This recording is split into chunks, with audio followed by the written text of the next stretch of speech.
Hello everyone, my name is Sachit Patel and I am currently working as a assistant professor in KITE deemed to be university. आज के इस video lecture में हम ये जानेंगे कि AWS क्लाउड कंप्यूटिंग क्या होता है और उसकी तीन सर्विसेज के बारे में जानेंगे। सबसे पहली सर्विस AWS EC2, दूसरी सर्विस AWS S3 और तीसरी service AWS VPC। AWS cloud computing जानने से पहले हमें ये जानना पड़ेगा कि क्लाउड कंप्यूटिंग की रिक्वायरमेंट क्या हुई। छोटी सी केस स्टडी की हेल्प से समझते हैं। फॉर एग्जाम्पल हम सबके घरों में इलेक्ट्रिसिटी आती है। वो इलेक्ट्रिसिटी का कंजप्शन करता है, पर कहीं ना कहीं उसकी प्रोडक्शन भी हो रही होगी। उसका प्रोडक्शन करने के दो पॉसिबल तरीके होते हैं। ऑप्शन वन, या तो मैं खुद अपने ऑन प्रेमिसेस सिस्टम घर पे ही ऑफिस पे ही उसका पूरा का पूरा सिस्टम और प्लांट सेटअप कर दूं। दूसरा कि जो गवर्नमेंट डिपार्टमेंट इलेक्ट्रिसिटी प्रोड्यूस कर रहा है मैं उसे कंज्यूम कर लूं और उसको मैं पे आउट कर दूं। ऑप्शन वन में जितना भी प्लांट है वो उसके मेंटेनेंस, उसकी सिक्योरिटी, उसका जितना भी हार्डवेयर लगा हो उसकी सारी जिम्मेदारी खुद ओनर की आ जाएगी। तो उसका जितना भी सिक्योरिटी कंसर्न होगा वो सारा का सारा ओनर को हैंडल करना पड़ेगा। In the case of option two, जितनी भी प्रोडक्शन हो रही है वो तो डिपार्टमेंट लेवल पे हो रही है, गवर्नमेंट लेवल पे हो रही है, मेरे को सिर्फ कंज्यूम करना है। Pay as you go model पे जितना मैंने कंज्यूम किया उतना ही मैं उसको पे आउट कर दूंगा। तो सेकंड ऑप्शन मेरे लिए ज्यादा अच्छा रहेगा। सिमिलरली अगर मेरे को कोई एप्लीकेशन रन करनी है, वेब एप्लीकेशन रन करवानी है, कहीं ना कहीं तो उसको होस्ट करूंगा। कहीं ना कहीं मेरे को सर्वर की रिक्वायरमेंट रहेगी। सर्वर की रिक्वायरमेंट दो तरीके से मैं फुलफिल कर सकता हूँ, या तो मैं सर्वर ऑन प्रीमिस पे कर दूं या तो सर्वर मैं एक क्लाउड प्लेटफॉर्म पे कर दूं। अगर मैं ऑन प्रीमिस पे सर्वर करता हूँ तो मेरे को उसकी सारी मेंटेनेंस, सारी सिक्योरिटी मेरे को खुद को हैंडल करनी पड़ेगी, जो काफी टाइम कंज्यूमिंग हो सकता है। यहाँ पे कॉस्ट भी ज्यादा बढ़ सकती है अगर मेरे को स्केल करना है। ऑन द अदर हैंड अगर वो सर्वर क्लाउड पे है तो स्केलिंग का भी दिक्कत नहीं आएगी, अवेलेबिलिटी की दिक्कत नहीं आएगी। मैं उसको ग्लोबल रीच भी प्रोवाइड कर सकूँ। और सबसे इंपॉर्टेंट बात, उसके हार्डवेयर की ना मेरे को सिक्योरिटी देखनी है ना मेरे को मेंटेनेंस देखना है। इसीलिए ये काफी कहा जाता है कि जितने भी ऑन प्रेमिस सिस्टम है, try to migrate it on the cloud platform. और वही तीन सर्विस के बारे में हम देखेंगे। मेन जो तीन पिलर हैं काफी ज्यादा इस्तेमाल किए जाते हैं। सबसे पहला EC2, S3 एंड VPC। इन सबको जानने से पहले सबसे पहले AWS के बारे में देखते हैं। AWS stand for Amazon web services. 200 plus से ज्यादा सर्विसेज प्रोवाइड करता है। उन्हें तीन सर्विस के बाद हम देखने वाले हैं। रीजन्स क्या होते हैं, एबिलिटी जोन्स क्या होता है, धीरे धीरे आगे पता चलेगा। नेक्स्ट स्लाइड में उसके बारे में इंफॉर्मेशन है। हम इस स्लाइड में ये देखेंगे कौन कौन से मॉडल्स की सर्विस को प्रोवाइड करता है। मॉडल की सर्विस सबसे पहले होता है IaaS, infrastructure as a service. इस सर्विस के अंदर हमें उस पर्टिकुलर जो भी फीचर हमें प्रोवाइड किया जा रहा है उसका ऑपरेटिंग सिस्टम क्या होगा, एप्लीकेशन क्या होगी, मिडलवेयर क्या होगा, क्या क्या कॉन्फ़िगरेशन होगी, ये हमें खुद हैंडल करना पड़ेगा। ये AWS हैंडल नहीं करेगी। AWS क्या हैंडल करेगा, उसकी सिक्योरिटी, उसके हार्डवेयर की सिक्योरिटी, उसका वर्चुअलाइजेशन, वो सारा चीज़ है AWS हैंडल करेगा। इस सर्विस का एग्जांपल AWS EC2। दूसरा जो मॉडल की सर्विस प्रोवाइड करता है प्लेटफॉर्म एज ए सर्विस, उसमें हमें एप्लीकेशन ही देनी है। उसका ना ऑपरेटिंग सिस्टम देखना है, ना उसका रन टाइम देखना है, ना उसका सर्वर देखना है। खुद की सिर्फ एप्लीकेशन उसको देना है। कैसे काम कर रहा है, बैकएंड पे कैसे काम कर रहा है, हमें उसकी जिम्मेदारी नहीं है। सिर्फ हमने अपना एप्लीकेशन देना है। जैसे इलास्टिक बीनस्टॉक एक सर्विस का एग्जांपल है। तीसरा आ गया सॉफ्टवेयर एज ए सर्विस, से हमें उसको इस्तेमाल करना है। उसके मैनेजमेंट का जितना भी चीजें होगा वो AWS खुद का खुद हैंडल करेगा। अब आगे चलते हैं। उसके पहले हमें ये देखना पड़ेगा कि AWS ग्लोबल इंफ्रास्ट्रक्चर क्या होता है। AWS ग्लोबल इंफ्रास्ट्रक्चर मेनली तीन पार्ट में डिवाइडेड है। AWS region, AWS availability zones, AWS edge location. सबसे पहला जो होता है AWS रीजन, ये सबसे बड़ा रैपर होता है। जितने भी जियोलॉजिकल फिजिकल लोकेशन है, फॉर एग्जाम्पल मुंबई हो गया, दिल्ली हो गया, नॉर्थ वर्जीनिया हो गया, वो AWS रीजन की कैटेगरी में आएगा। फॉर एग्जाम्पल मैंने यहाँ पे दे भी रखा है कि मुंबई को डिनोट कर रहा है AP South 1। ये एक्चुअल में लोकेशन है। उस लोकेशन के अंदर फर्दर सेग्रीगेशन कर रखा, छोटे छोटे पार्ट्स में डिवाइड कर रखा होगा, वो हो गए अवेलेबिलिटी जोन्स। एक रीजन के मल्टीपल अवेलेबिलिटी जोन्स हो गए, 3 से लेकर 7 तक को स्पैन कर सकता है। मैक्सिमम नंबर ऑफ जो अवेलेबिलिटी जोन है नॉर्थ वर्जीनिया में, जो AWS का मेन सेंटर, सारे बिल रिलेटेड जितनी भी चीजें हैं नॉर्थ वर्जीनिया में की जाती है। अवेलेबिलिटी जोन जैसे कि यहाँ पे देख सकें 105 प्लस टोटल अवेलेबिलिटी जोन है और रीजन हमारे पास 33 है। अब बात करते हैं एज लोकेशन की। सबसे ज्यादा डिमांड में रहता है क्योंकि ये लेटेंसी को डिक्रीज करने में हेल्प करता है। कंटेंट डिलीवरी नेटवर्क के साथ ये काम करता है। जब भी लेटेंसी डिक्रीज करने का बात है, जो भी रिक्वेस्ट आ रही है रिस्पॉन्स कितना फास्ट कर रहा है वहां पे काम आएगा। और कैशिंग से रिलेटेड जितनी भी चीजें होंगी वो एज लोकेशन के साथ इस्तेमाल की जाएंगी। तो ग्लोबल स्ट्रक्चर इंफ्रास्ट्रक्चर में हमने तीन चीजें देखी। जो फिजिकल जियोलॉजिकल लोकेशन है वो क्या कहलाता है, रीजन्स कहलाता है। उसको फर्दर सेग्रीगेट कर रखा है अवेलेबिलिटी जोन में। एक रीजन के अंदर मल्टीपल अवेलेबिलिटी जोन्स हो सकते हैं। और एज लोकेशन कहाँ काम आता है, कंटेंट डिलीवरी नेटवर्क के साथ काम आता है, जो कैशिंग की हेल्प करता है। अभी तक हमने जितने भी रिक्वायरमेंट्स थी, जितने भी प्रीरिक्विजिट्स थे, EC2 को जाने के लिए, S3 को जाने के लिए, VPC को जाने के लिए कवर अप कर लिए। अब बात करते हैं सबसे मेन इंपॉर्टेंट, जिसके लिए हमने वीडियो लेक्चर स्टार्ट किया था, Amazon EC2। जब भी हमें हमारे केस स्टडी के हिसाब से कंप्यूटेशन की रिक्वायरमेंट है, वर्चुअल सर्वर्स को कहीं ना कहीं डिप्लॉय करना है, तो AWS अपना रिसोर्स प्रोवाइड करता है, अपनी एक सर्विस प्रोवाइड करता है जिसका नाम है AWS EC2, which stands for elastic compute cloud. Basically हमें वर्चुअल सर्वर्स प्रोवाइड करने हैं। मान लेते हैं कि हमें कोई ना कोई वर्चुअल सर्वर प्रोवाइड करना है, उसमें कोई ना कोई ऑपरेटिंग सिस्टम डालेंगे। अगर हमारा केस स्टडी ऐसा है कि हमें प्री इंस्टॉल एप्लीकेशंस भी चाहिए, तो हमने डाल के एक वर्चुअल सर्वर बना दिया। पर हमारे पास फ्यूचर में एक और सेम वर्चुअल सर्वर बनाने की बारी आई, तो अब ऐसे तो नहीं करेंगे कि हम जितने भी ऑपरेटिंग सिस्टम यहाँ पे हमने स्टेप फॉलो किए थे, प्री रिक्वेस्ट जितने भी हमने फॉलो किए थे, सेकंड वाले भी सेम फॉलो कर रहे हैं।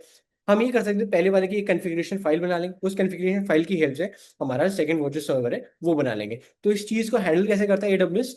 एएमआई की हेल्प से, अमेजॉन मशीन इमेजेस। हमने जो फर्स्ट वर्चुअल मशीन बनाई थी उसका जितने भी कॉन्फ़िगरेशन फाइल है ऑलरेडी सेव करके रख लिए, किसी ना किसी एएमआई की फॉर्मेट में सेव करके रख ली। अगर हमें सेकंड वर्चुअल मशीन बनानी है तो इस एएमआई की हेल्प से एग्जैक्टली कॉपी हम बना सकते हैं।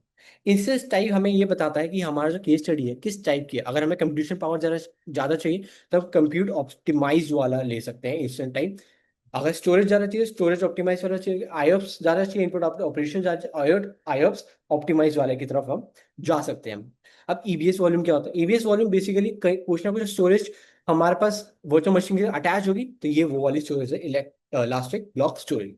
इसका एडवांटेज क्या होता है? ये परसिस्टेंट रहती है। परसिस्टेंट का मतलब ये रहता है कि एक बार हमने अगर EC2 को अपने बंद कर दिया है, स्टॉप कर दिया है, डिलीट नहीं किया, सिर्फ स्टॉप कर दिया और वापस हमने स्टार्ट किया, जो भी डेटा हमने ब्लॉक में स्टोर करके रखा हुआ था वो हमें वापस मिलेगा। ये तीनों features AMI, instance type, EBS, हम उससे लिंक कर सकते हैं कि जैसे कि हम एक लैपटॉप खरीदने जा रहे हैं मार्केट में, हम सारी कॉन्फ़िगरेशन चेक करते हैं कौन सा ऑपरेटिंग सिस्टम आएगा।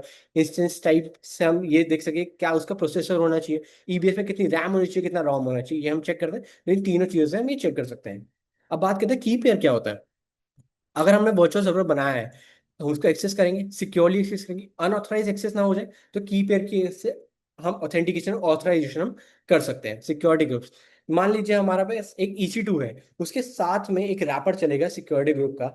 बेसिकली वो क्या करेगा, कौन सा ट्रैफिक उसको एक्सेस कर सकता है, कौन सा ट्रैफिक उससे बाहर जा सकता है, वो हैंडल करेगा। और ये स्टेटफुल होता है। फॉर एग्जाम्पल एक पर्टिकुलर आईपी के लिए एक EC2 अलाउड है ट्रैफिक इन आना, तो ऑटोमेटिकली अलाउड भी होगा ट्रैफिक आउट जाना। ये होता है स्टेट फुल। वो स्टेट को याद रखेगा, ट्रैफिक एक बार इन करने के लिए अलाउ कर रखा है, बाहर जाने के लिए भी अलाउ करेगा। इलास्टिक आईपी का कॉन्सेप्ट वहां पे इस्तेमाल होता है जहाँ पे कंटिन्यूसली आईपी चेंज हो रही होती है। मान लो मैंने एक सर्वर बनाया, मैंने उस सर्वर को स्टॉप कर दिया, उसकी आईपी चेंज हो गई, मैं अपने क्लाइंट को वापस से अपनी दूसरी आईपी दूंगा नहीं, तो उसको एक फिक्स आईपी देने के लिए हम इलास्टिक आईपीज का कॉन्सेप्ट इस्तेमाल करते हैं। अब इंस्टेंस लाइफ साइकिल्स के बारे में, कौन कौन सी स्टेट होती है उसके बारे में देखते हैं। जैसे ही हमने उसको कॉन्फ़िगर कर दिया, लॉन्च पे क्लिक कर दिया, तो वो डायरेक्टली रनिंग स्टेट में जाएंगे, पेंडिंग स्टेट में जाएगा। कॉन्फ़िगरेशन चल रही है बैकएंड पे, और रनिंग स्टेट में जाने वाला है। जैसे कॉन्फ़िगरेशन सारी हो जाएंगी, वो एक रनिंग स्टेट में चल जाएगा। मेरा वर्चुअल मशीन सेटअप है और रनिंग स्टेट में मैं उसको इस्तेमाल कर सकता हूँ। मेरा इस्तेमाल जितना भी करना था मेरा सब कुछ हो चुका है, मैं उसको स्टॉप करना चाहता हूँ, डायरेक्टली स्टॉप नहीं होगा, वो स्टॉपिंग स्टेट में जाएगा। जो स्टॉप होने के लिए तैयार हो रहा है, स्टॉपिंग स्टेट। जब स्टॉप हो जाएगा स्टॉप स्टेट में जाएगा। मान लो मेरे को डिलीट करना है तो मेरे को उसको टर्मिनेट स्टेट पे लेके जाना पड़ेगा। सबसे ज्यादा कंफ्यूजन होता है यहाँ पे स्टॉप स्टेट में और टर्मिनेट स्टेट पे। स्टॉप स्टेट में बेसिकली वो स्टॉप हुआ है और उसको वापस से स्टार्ट कर सकते हैं वहां से। टर्मिनेट स्टेट में परमानेंटली डिलीट ही हो गया। तो ये थे इंस्टेंस के लाइफ साइकिल्स। कौन कौन स्टेट आती है? Pending state, running state, stopping state, stop, और लास्ट में आ गया टर्मिनेट स्टेट। ये तो बेसिक इंट्रोडक्शन था EC2 क्या चीज होती है, कैसे काम करता है। अब इसके प्राइसिंग मॉडल्स पे देखते हैं। प्राइसिंग मॉडल में सबसे ज्यादा कॉस्टली पड़ता है हमें ऑन डिमांड। जैसे कि उसका नाम है, जब हमें रिक्वायरमेंट पड़ेगी हम उसी टाइम मांगेंगे, उसी टाइम उसको बोलेंगे कि मेरे को 500 GB का वर्चुअल सर्वर बना के इमीडिएटली दे। तो उसकी कॉस्ट भी ज्यादा होगी। अब कॉस्ट को कम कैसे करें? इसके दो ऑप्शन पहुंचेंगे, या तो सेविंग्स प्लान पे जाऊँ या तो मैं रिजर्व इंस्टेंस पे। सेविंग प्लान पे अप टू 66% डिस्काउंट देते हैं as compare to on demand, तो डिस्काउंटेड ऑफर देता है। रिजर्व वाले में क्या होगा, मेरे को पता है कि 1 से 3 साल तक मेरे को पर्टिकुलर EC2 वर्चुअल मशीन मेरे को इस्तेमाल करनी करनी, मेरे को फ्यूचर के बारे में पता है, तो मैं रिजर्व इंस्टेंस के up to 72% as compare to on demand दे सकता है। तो यहाँ पे हम अपनी कॉस्ट भी डिक्रीज कर सकते हैं। प्राइसिंग मॉडल्स जिस भी हमें केस स्टडी है उसके हेल्प से, जहाँ पे हमें रिक्वायरमेंट है, जिस टाइप से रिक्वायरमेंट है उस टाइप से हम सिलेक्ट करते हैं। अब स्पॉट इंस्टेंस क्या होता है? AWS का कुछ ना कुछ अनयूज स्पेस पड़ी हुई है जिसका वो ऑप्शन करता है। जो भी क्लाइंट होगा, जो भी इस्तेमाल करने वाला बंदा होगा, वो उसको कोट करेगा कि मैं इतने पर्टिकुलर प्राइस अमाउंट में ये प्राइस खरीदना चाहता हूँ, तो वो उसको डिस्काउंटेड ऑफर में वो प्राइस मिल जाएगा। पर सबसे ज्यादा डिसएडवांटेज क्या रहता है इसका, कि AWS वो अनयूज स्पेस को वापस से रिक्लेम भी कर सकता है। सबसे मैक्सिमम डिस्काउंट तो मिलेगा, 90% डिस्काउंट मिलेगा, पर उसको वो रिक्लेम भी कर सकता है। तो इसमें सबसे ज्यादा जो टास्क परफॉर्म किए जाते हैं वो बर्स्टेबल टास्क परफॉर्म किए जाते हैं कि छोटे टाइम में ही खत्म हो जाए टास्क, या तो इंटरप्शन जो भी होगा वो उसको जो भी उसका इंटरप्शन होगा वो उसको हार्म ना करे, जो भी उसका प्रोसेस चल रहा है। मशीन लर्निंग ये एल्गोरिथम पे इस्तेमाल करते हैं। फॉर एग्जांपल एक टास्क कर रहे हैं, अगर वो इंटरप्ट हो भी जाता है कोई दिक्कत नहीं, वो वहीं से स्टार्ट होगा, तो वापस से मेरे को जो स्पॉन्ज का जो भी रिक्लेम बैक मिलेगा, वो जो जो भी हमने स्पेस लिया था, रिक्लेम बैक मिलेगा, तो मेरा वहीं से स्टार्ट किया जाएगा। और मेरे को प्राइसिंग भी डिक्रीज करनी है, तो मैं स्पॉट इंस्टेंसेस की तरफ जा सकता हूँ। तो ये वेरियस मॉडल से, प्राइसिंग मॉडल से ऑन डिमांड एग्जैक्टली जब भी मेरे को चाहिए तब मेरे को चाहिए। रिजर्व मेरे को फ्यूचर में पता है 1 से 3 साल के लिए मैं इसको रिजर्व करके रखूंगा तो सेविंग्स हो जाएंगी। सेविंग प्लान, एक पूरा प्लान बना के चलूंगा मैं, अप टू 66% डिस्काउंट दे देगा। स्पॉट स्पॉट जो भी अनयूज स्पेस को, इसका डिसएडवांटेज क्या होता है, रिक्लेम बैक करता है। मैक्सिमम डिस्काउंट मेरे को स्पॉट में मिलेगा अप टू 90%। तो ये सारा चीजें था अमेजॉन EC2 के बारे में। अब कुछ अगर मॉडल बना रहे हैं तो उसके स्टोरेज स्पेस भी चाहिए होगा। स्टोरेज स्पेस के लिए हमारे पास AWS जो प्रोवाइड करता है वो करता है AWS S3 simple storage service. ये हायरार्की के फॉर्मेट में नहीं होता, ये ऑब्जेक्ट लेयर के फॉर्मेट में इसके अंदर बकेट्स बनती है, एक कंटेनर बनेगा, उसके अंदर जो ऑब्जेक्ट, इसके अंदर जो फाइल स्टोर किया जाएगा वो कहलाता है ऑब्जेक्ट। हायरार्किकल फॉर्मेट में नहीं होता, इसलिए यहाँ पे लिखा भी ऑब्जेक्ट स्टोरेज। और अनलिमिटेड स्टोरेज होता है, इनफाइनाइट स्टोरेज है। एक्चुअल में जो इसकी ड्यूरेबिलिटी होती है तो 99, उसके बाद 9 जो होते हैं 11 नाइन्स होते हैं, इतनी ज्यादा इसकी ड्यूरेबिलिटी है, जो ऑन प्रेमिसेस हम हैंडल नहीं कर सकते, इतना पॉसिबल भी नहीं। इसलिए अच्छा ऑप्शन है कि हम अपनी जो स्टोरेज है वो AWS क्लाउड प्लेटफॉर्म के पास लेके चले जाएं। S3 मॉडल के बारे में देखते हैं। जैसे कि मैंने पहले भी डिस्कस किया है अभी थोड़ी देर पहले, कि बकेट्स बनाता है। बकेट बेसिकली कंटेनर है जिसके अंदर हम अपनी फाइल स्टोर कर सकते हैं, और फाइल जो स्टोर होती है उसको कहा जाता है ऑब्जेक्ट। अगर उस ऑब्जेक्ट को एक्सेस करना है तो हम ऑब्जेक्ट को एक्सेस करते हैं की पेयर की हेल्प से। उसमें की जो होता है पाथ होता है, और वैल्यू जो फाइल का जो कंटेंट होता है।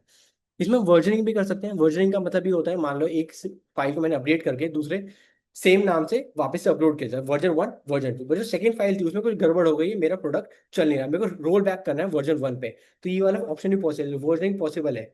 एक्सीडेंटल डिलीट से ही बचा सकते हैं कि मेरे को फाइल गलती से डिलीट हो गई, कोई बात नहीं, मेरे पास उसका प्रीवियस वर्जन ऑलरेडी प्रेजेंट। तो ये भी एक मेजर एडवांटेज है। तो रियल टाइम हमने ऑन प्रीमिस में करना इतना ईजी नहीं होता है। अब इसकी प्राइसिंग मॉडल के बारे में बात करते हैं। प्राइसिंग मॉडल पर डायरेक्टली डिपेंड होता है इसके स्टोरेज क्लासेस पे। अगर इसका हमने स्टोरेज क्लास दे रखा है स्टैंडर्ड, स्टैंडर्ड का मतलब जो भी हमारे पास डेटा है वो फ्रीक्वेंटली एक्सेसिबल हो रहा है, इसका रिट्रीवल टाइम मिली सेकंड्स में फ्रीक्वेंटली एक्सेसिबल हो रहा है, तो उसका टाइम की वजह से उसका प्राइसिंग होगा थोड़ा सा हायर होगा। अगर मेरे पास जो डेटा है वो इनफ्रीक्वेंट एक्सेस हो रहा है, मतलब मेरे को अभी एक्सेस करना है, थोड़ी देर बाद एक्सेस करना है कि नहीं, नहीं पता, इनफ्रीक्वेंट एक्सेस है, मैं स्टैंडर्ड इनफ्रीक्वेंट एक्सेस के पास जाता हूँ, कॉस्ट थोड़ी सी कम हो जाएगी।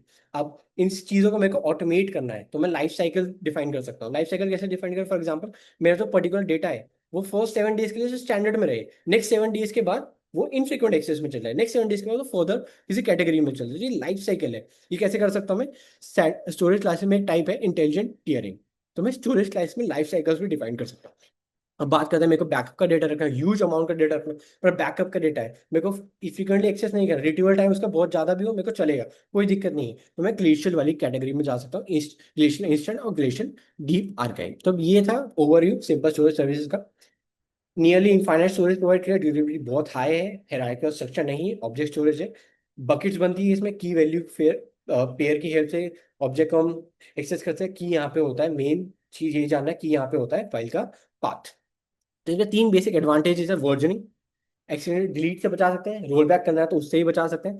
दूसरा हमारा लाइफ साइकिल्स, दूसरा होगा लाइफ साइकिल पॉलिसीज हम करते हैं। तीसरा होगा स्टैटिक वेबसाइट भी होस्ट करते हैं। स्टैटिक वेबसाइट बेसिकली वो वेबसाइट्स होती है जिसमें कोई डायनामिक कंटेंट नहीं होता, अगर मेरे को उसको होस्ट करना है तो मैं S3 के पास जा सकता हूँ। तो हमने अब तक 2 सर्विस पढ़ ली कंप्यूटेशन के लिए, अमेजॉन EC2, दूसरा हमारा S3 हो गया स्टोरेज सर्विस।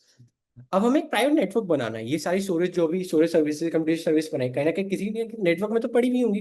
मैं नहीं चाहता कि पब्लिक नेटवर्क में पड़ी रहे, पब्लिक नेटवर्क में पड़ी रहेंगी तो कोई भी उसको एक्सेस कर सकता है। तो मेरे को एक प्राइवेट नेटवर्क अगर बनाना है, वो से प्राइवेट अगर नेटवर्क बनाना है तो मैं किसके पास जाऊंगा, AWS VPC के पास जाऊंगा। तो ये मेरे को फीचर प्रोवाइड करता है एक प्राइवेट आइसोलेटेड नेटवर्क बनाने के लिए। कुछ ना कुछ सेट ऑफ आईपीस हम उसमें बता रहे हैं, CIDR ब्लॉक बता सकते हैं कि इस रेंज से इस रेंज तक की आईपीस का हमें एक नेटवर्क क्रिएट करना है। उसको फर्दर सेग्रीगेट कर सके सबनेट सेल पे, उससे और छोटे नेटवर्क, उस सबनेट्स कहा जाता है। सबसे पहला तो होगा एक वर्चुअल प्राइवेट क्लाउड, बड़े लेवल पे, जो एक रीजन स्पेसिफिक हो, एक रीजन में ही बनेगा, दूसरे रीजन में स्पैन नहीं करे। उससे फर्दर कैटेगरी होते हैं सबनेट, प्राइवेट सबनेट और एक पब्लिक सबनेट। अब पब्लिक सबनेट क्या होता है, पब्लिक सबनेट में अंदर जो भी रिसोर्सेज होंगे, मान लो उसके अंदर मैंने एक EC2 लॉन्च कर रखा है, तो डायरेक्टली इंटरनेट से एक्सेसिबल होगा। वाई एक्सेसिबल होगा, क्योंकि उसमें एक गेटवे अटैच कर रखा है, इंटरनेट गेटवे, जो उसको इंटरनेट से डायरेक्टली एक्सेसिबल होगा। अब प्राइवेट सबनेट में यही चीज पॉसिबल नहीं है, इंटरनेट से डायरेक्टली एक्सेसिबल नहीं है, सिक्योरिटी थोड़ी हाई हो गई है, इसलिए उसको प्राइवेट सबनेट कहा जाता है। नेक्स्ट हमारा जो टॉपिक सबसे इंपॉर्टेंट टॉपिक है, जो मैंने सिक्योरिटी ग्रुप्स के बारे में बताया था, जो इंस्टेंस लेवल पे सिक्योरिटी प्रोवाइड करता है, वैसे ही सिक्योरिटी हमें सबनेट लेवल पे प्रोवाइड की जाती है, नेटवर्क एक्सेस कंट्रोल लिस्ट। तो ऑपरेट, जैसे हम देख सकते हैं यहाँ पे, operate at instance level security, operate at subnet level. Stateful होता है, स्टेटफुल होता है मतलब जो भी स्टेट होगी उस वो ध्यान रखिएगा कि एक आईपी को अंदर आने के अलाउ कर रखा है तो बाहर जाने के लिए भी उसको अलाउ करना है। यहीं पे एनएससीएल स्टेटलेस होता है, अंदर आने के लिए अलाउ कर रखा है, बाहर जाने के लिए उसको अलाउ करवाना पड़ेगा, बाय डिफॉल्ट वो अलाउड नहीं रहेगा। अगर बात करें रूल्स की, दो टाइप के रूल्स, अलाउ रूल्स और डिनाई रूल्स। कौन से आईपी को अलाउ करना है, कौन से आईपी को डिनाई करना है। सिक्योरिटी ग्रुप में सिर्फ और सिर्फ अलाउ रूल्स होते हैं। नेटवर्क एनएससीएल्स में, नेटवर्क एक्सेस कंट्रोल लिस्ट में, both allow and deny rules हैं। अब यहाँ पे बात करेंगे कि रूल्स का इवेल्युएशन कैसे होता है। सिक्योरिटी ग्रुप में रूल्स का इवेल्युएशन, सारे के सारे जितने भी रूल्स हमने लिखे हैं, मान लो 10 रूल्स लिखे हुए, 10 के साथ एक साथ चलेंगे, कोई इसकी प्रायोरिटी हाई नहीं है, किसी की प्रायोरिटी लो है, 10 के साथ एक साथ चलेंगे। वही नेटवर्क एनएससीएल के बारे में बात करेंगे, नंबर्ड होता है प्रायोरिटी वाइज, सबसे पहले वाला चलेगा, दूसरा चलेगा, फिर तीसरा चलेगा, फिर चौथा चलेगा। बाय डिफॉल्ट सारे के सारे इनबाउंड ट्रैफिक वो डिनाइड रहता है, अलाउड नहीं रहता in case of security group. और नेटवर्क एनएससीएल में all traffic by default allowed रहेगा, अलाउ करता है all traffic by default network NSCL में। तो हम नॉर्मल केस स्टडी लेते हैं, हमें एक वेब एप्लीकेशन बनानी है जिसमें एक सर्वर रहेगा, एक स्टोरेज क्लास रहेगा। सिक्योरिटी मेरे को एनहांस करनी है, तो मैं कौन से सबनेट में डालूंगा, स्टोरेज एक प्राइवेट सबनेट में डालूंगा। पब्लिक सबनेट में डाल दूंगा तो इंटरनेट गेटवे से डायरेक्टली एक्सेसिबल हो जाएगा, तो उसको प्राइवेट सबनेट में डालूंगा। तो स्टोरेज क्लासेस कैसे एक्सेसिबल होगी, EC2 की हेल्प से एक्सेसिबल होगी। EC2 कहाँ है, सेम VPC में, बस दूसरे सबनेट में डाल सकते हैं, पब्लिक सबनेट में डाल सकते हैं और प्राइवेट सबनेट में भी डाल सकते हैं। इससे सिक्योरिटी एनहांस हो जाएगी। इस सिंपल जो हमारा EC2 है, अगर वो प्राइवेट में रखा है तो प्राइवेट वाले को एक्सेस करने के लिए एक EC2 हमें पब्लिक सबनेट में भी बनाना पड़ेगा। वो पब्लिक सबनेट वाला EC2 डायरेक्टली हमारा क्लाइंट एक्सेस कर सकता है। इस टाइप से हम हमारा जो भी केस स्टडी है उसको और एनहांस कर सकते हैं और ऑप्टिमाइज कर सकते हैं। तो अभी तक हमने तीन बेसिक चीज़ों के बारे में पढ़ा। अगर मेरे को कंप्यूटेशन चाहिए तो मैं AWS EC2 के पास जाऊंगा, अगर मेरे को स्टोरेज चाहिए तो AWS S3 के पास जाऊंगा, अगर मेरे को वर्चुअल प्राइवेट नेटवर्क बनाना है, खुद का अलग से नेटवर्क बनाना है, किसी और का इंटरफेरेंस, थर्ड पार्टी का इंटरफेरेंस नहीं चाहिए, तो Amazon VPC के पास जाऊंगा। Thank you so much, I hope you like this session. Thank you.